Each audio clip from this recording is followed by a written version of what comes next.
دوستو، ایک باپ نے اپنی ہی بیٹی سے شادی کر لی۔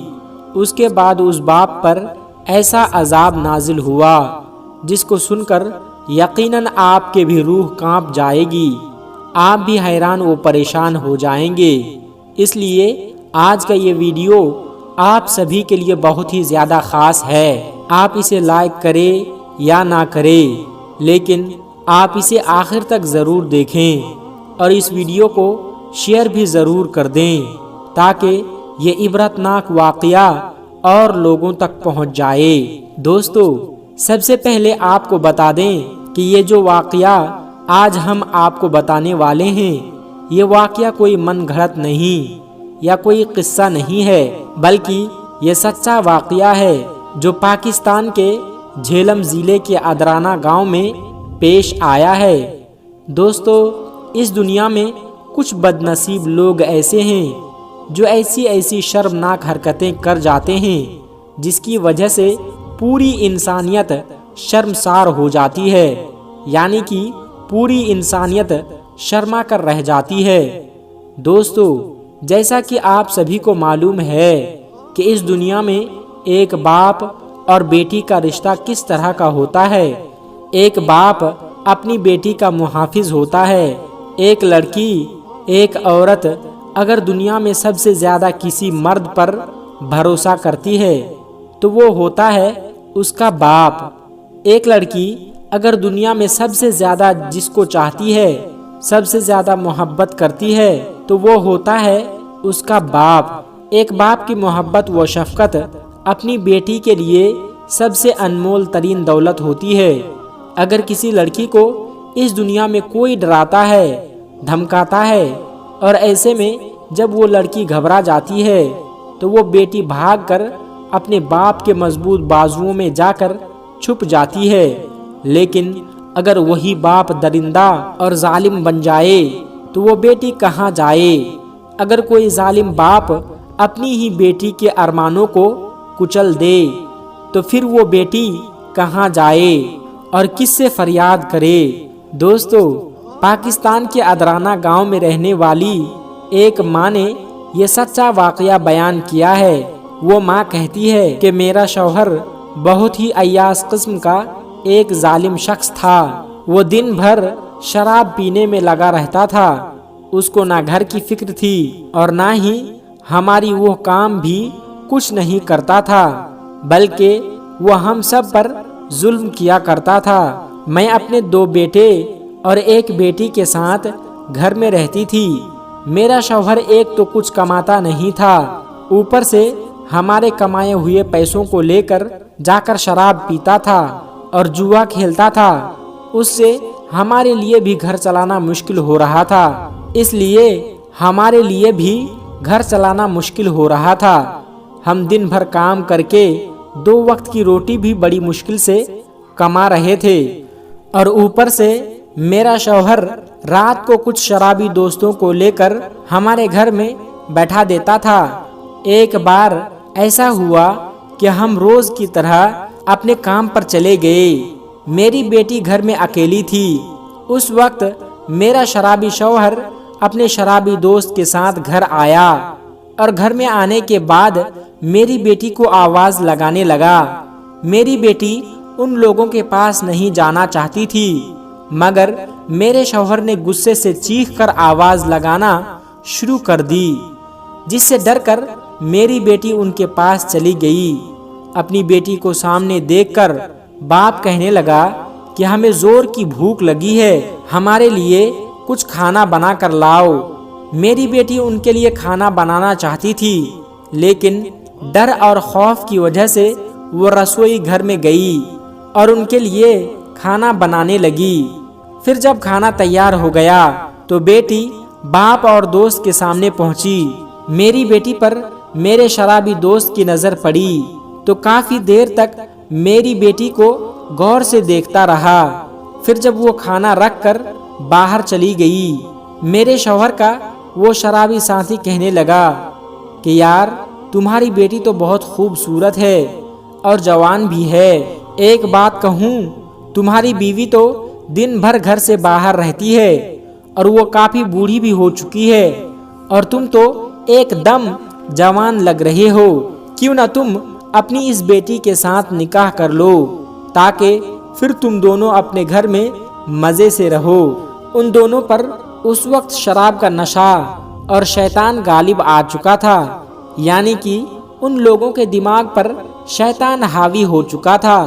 اس لیے اپنے دوست کی باتیں سن کر میرے شوہر نے کچھ نہیں کہا، اور وہ ناراض بھی نہیں ہوا، اور اس نے ذرا بھی کچھ نہیں کہا کہ یہ تم میری بیٹی کے بارے میں کیا کچھ کہہ رہے ہو، بلکہ میرا شوہر اس کی باتوں کو سن کر خوش ہو گیا۔ اس وقت ایک باپ کو اتنی عقل نہیں آئی کہ اپنے اس شرابی دوست کو یہ نہیں بولا کہ تو پاگل ہو گیا ہے، میری بیٹی کے بارے میں یہ کیا کچھ بول رہے ہو، یہ تو میری بیٹی ہے اور تو اس کے ساتھ غیر شرعی رشتہ کروانا چاہتا ہے، میں اس کا محرم ہوں، میرا نکاح اس کے ساتھ کیسے ہو سکتا ہے؟ ایک باپ اپنی بیٹی کے ساتھ شادی کس طرح سے کر سکتا ہے؟ میرے شوہر نے ایسا بالکل بھی نہیں کہا، بلکہ اس وقت تو میرے شوہر پر شیطان غالب آ چکا تھا، اس لیے اس شرابی دوست سے ایسا کچھ نہیں کہا، بلکہ وہ تو سن کر خوش ہوا اور کہنے لگا کہ ہاں یار، تم یہ تو بات بالکل صحیح بول رہے ہو، میری بیوی تو بہت بوڑھی ہو گئی ہے اور وہ دن بھر باہر بھی رہتی ہے، اگر میں اس کے ساتھ شادی کر لوں تو پھر میرے گھر میں اچھے سے دن گزرنے لگیں گے۔ وہ اتنا کہہ کر اپنے دوست کو باہر بھیج دیا اور اسے کہا کہ ٹھیک ہے، میں اس بات پر غور کروں گا۔ دوستو، اس لڑکی کی ماں کہتی ہے کہ اس دوران میری بیٹی اپنا کام کر رہی تھی اور وہ لوگ اپنے کمرے میں بیٹھے ہوئے تھے اور یہ گفتگو کر رہے تھے، وہ دونوں پوری طرح سے شراب میں ڈوبے ہوئے تھے۔ پھر جب شام کو میں اپنے کام سے فارغ ہو کر اپنے گھر واپس لوٹی تو اس وقت میرا شوہر میرے گھر پر موجود نہیں تھا، وہ گھر سے باہر کہیں گیا ہوا تھا۔ ہر روز کی طرح ہم نے رات کو کھانا کھایا اور پھر ہم سونے کے لیے چلے گئے۔ مجھے اس بات کا بالکل بھی اندازہ نہ تھا کہ میرے شوہر کے دماغ میں کیا خرافات چل رہی ہے، حالانکہ دن میں ہوئی باتوں کو مجھے بتا دیا تھا، مگر مجھے اس بات کے بارے میں ذرا بھی خبر نہیں تھی کہ میرا شوہر اپنی بیٹی کے بارے میں کیا کچھ سوچ رہا ہے۔ صبح پھر ہم لوگ ہر روز کی طرح اپنے کام پر چلے گئے۔ میرا شوہر اور میری بیٹی گھر پر موجود تھے۔ جیسے ہی میرا شوہر نے یہ موقع دیکھا کہ ہم لوگ گھر سے باہر جا چکے ہیں تو اس نے اپنی شرابی دوست سے کہا کہ وہ ایک قاضی کو گھر لے کر آئے۔ تھوڑی دیر کے بعد اس کا شرابی دوست ایک قاضی کو لے کر آیا۔ اس قاضی کو تو پہلے ہی پیسے دے کر منہ بند کروا دیا تھا، اس لیے وہ بھی اس غیر شرعی نکاح کو کرنے کے لیے تیار ہو گیا تھا۔ پھر میرے شوہر نے یعنی کہ اس باپ نے دیکھا کہ بیٹی اپنے کمرے میں اکیلی ہے تو وہ اس کے کمرے میں گیا اور زبردستی اس کا ہاتھ پکڑ لیا اور اس کو باہر لے کر آیا۔ پھر اس سے کہنے لگا کہ چپ رہنا، میں تمہارے ساتھ نکاح کر رہا ہوں، اپنا منہ بند رکھنا اور چپ چاپ قاضی صاحب کے سامنے بیٹھ جاؤ، اور قاضی صاحب تم سے جو کچھ بھی کہے اس کا سر ہلا کر جواب ہاں میں دینا۔ یہ سن کر میری بیٹی چیخنے چلانے لگی اور رونے لگی، مگر گھر میں اس کی باتوں کو سننے والا کوئی نہیں تھا۔ پھر باپ نے بیٹی کے ساتھ زبردستی نکاح کر لیا، یعنی کہ زبردستی شادی کر لی۔ پھر جب یہ افسوسناک خبر ہم لوگوں نے سنی تو میرے شوہر نے ہم سب کو بہت مارا پیٹا اور سب کا منہ بند کروا دیا اور کہنے لگا کہ اگر تم لوگوں نے اس بارے میں کسی کو بھی کچھ بتایا تو ہمیں جان سے مار دے گا۔ پھر 2 دنوں تک ہم ڈر کے مارے کسی سے کچھ بھی نہیں کہے اور اس بات کا ذکر نہیں کیا، مگر تیسرے دن ہم نے اپنے بھائیوں کو پیغام بھیج دیا۔ پھر تیسرے دن میرے بھائی آئے، پھر اس کے چنگل سے ہمیں چھڑا کر لے گئے۔ ایک ظالم باپ نے شراب اور شیطان کے بہکاوے میں آ کر اپنی بیٹی کی زندگی کو تباہ ہی کر ڈالی۔ اس کے بعد دن رات وہ شراب میں ڈوبتا چلا گیا۔ وہ ظالم شخص ہماری اتنی بد دعا لے چکا تھا کہ اب ہم بھی ظلم سہ کر تھک چکے تھے، مگر اللہ تبارک و تعالیٰ کی لاٹھی میں کوئی آواز نہیں ہوتی، اور جب وہ انسان پہ پڑتی ہے تو وہ انسان سنبھل بھی نہیں پاتا ہے۔ پھر ایسا ہی کچھ اللہ کا عذاب میرے شوہر پر اترا۔ کچھ دنوں کے بعد ہم نے سنا کہ میرا وہ شرابی شوہر گھر میں بہت بری طرح سے تڑپ رہا ہے۔ وہ بہت ہی بری طرح سے چیخ رہا ہے، چلا رہا ہے، کیونکہ اس کا پیشاب اور پاخانہ دونوں بند ہو چکے تھے اور اس کا پیٹ بھی پھول چکا تھا۔ اس کو ڈاکٹر کے پاس لے جانے والا بھی کوئی نہیں تھا، اس لیے وہ 5 دنوں تک گھر میں ایسے ہی تڑپتا رہا۔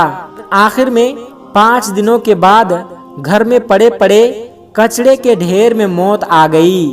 یہ عبرتناک موت ہر کسی نے اپنی آنکھوں سے دیکھا۔ پھر لاوارثوں کی طرح اس کو لے جا کر دفنا دیا گیا، کیونکہ کوئی بھی بیٹا اس کو کندھا دینے کو تیار نہیں ہوا، اور اس کی بیٹی تو ویسے ہی اس سے نفرت کرتی تھی۔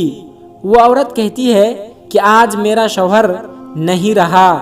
اللہ تبارک و تعالیٰ کا عذاب اس پر اس طرح سے آیا جس طرح سے اس نے ہم کو ستایا تھا۔ ہماری زندگی کو جس طرح سے اس نے جہنم بنا دیا تھا، اس طرح سے پھر اس پر اللہ کا عذاب آیا۔ اللہ نے پھر اس کی قبر کو بھی ایک جہنم کا گڈھا بنا دیا۔ اس کو دفنانے کے بعد دوسرے دن کچھ کتوں نے مل کر اس کی لاش کو باہر نکال دیا، اور پھر لوگوں کے سامنے ہی اسے نوچ نوچ کر کھا گئے۔ اس کی اس عبرتناک موت کو دیکھ کر ہر کوئی توبہ کر رہا ہے۔ دوستو، یہ واقعہ کوئی نیا نہیں ہے۔ آج کل تو اس طرح کے واقعہ عام ہونے لگے ہیں۔ دوستو، اللہ تبارک و تعالیٰ نے ہم مسلمانوں کو پیارے نبی حضرت محمد صلی اللہ علیہ وسلم کی امت میں پیدا کیا، اور ہمیں رہنے کا سلیقہ اور زندگی گزارنے کا طریقہ بھی بتا دیا، اور ہمیں قرآن شریف جیسی پاک اور مقدس کتاب عطا فرمائی۔ اسلام میں شراب حرام ہے، اور یاد رہے کہ آج کل اس نشے والی چیز میں گرفتار ہو چکے ہیں ان لوگوں کو یہ بتانا چاہتے ہیں کہ شراب پینا منع ہے، کیونکہ اس کے نقصان ہی نقصان ہے، اس کا کوئی فائدہ نہیں۔ اگر آپ کسی اچھے ڈاکٹر کے پاس بھی جائیں گے تو وہ بھی آپ کو یہی مشورہ دیں گے کہ آپ شراب نہ پیئے۔ شراب پینے سے انسان اپنے آپ کو بھی نہیں پہچان پاتا، اور وہ نشے کی حالت میں ایسی چیزیں کر بیٹھتا ہے، ایسی غلطیاں کر بیٹھتا ہے جس کا خامیازہ باقی لوگوں کو بھی بھگتنا پڑتا ہے۔ اللہ پاک سے دعا ہے کہ اللہ پاک ہم تمام مسلمانوں کو نیک راستے پر چلنے کی توفیق عطا فرمائیں۔ دوستو، امید کرتے ہیں کہ آج کا یہ ویڈیو آپ کو اچھی لگی ہوگی۔ یہ کوئی من گھڑت کہانی نہیں ہے، ایسے واقعات ہوتے رہتے ہیں۔ اللہ پاک سے دعا ہے کہ اللہ تبارک و تعالی ہم سب کو اپنی بیٹیوں کی اور دوسروں کی بیٹیوں کی عزت کرنے کی توفیق عطا فرمائیں۔ آمین ثم آمین۔ دوستو، ایسے ہی معلوماتی ویڈیو کے لیے ہمارے چینل کو سبسکرائب ضرور کر لیجئے گا۔ السلام علیکم ورحمۃ اللہ وبرکاتہ۔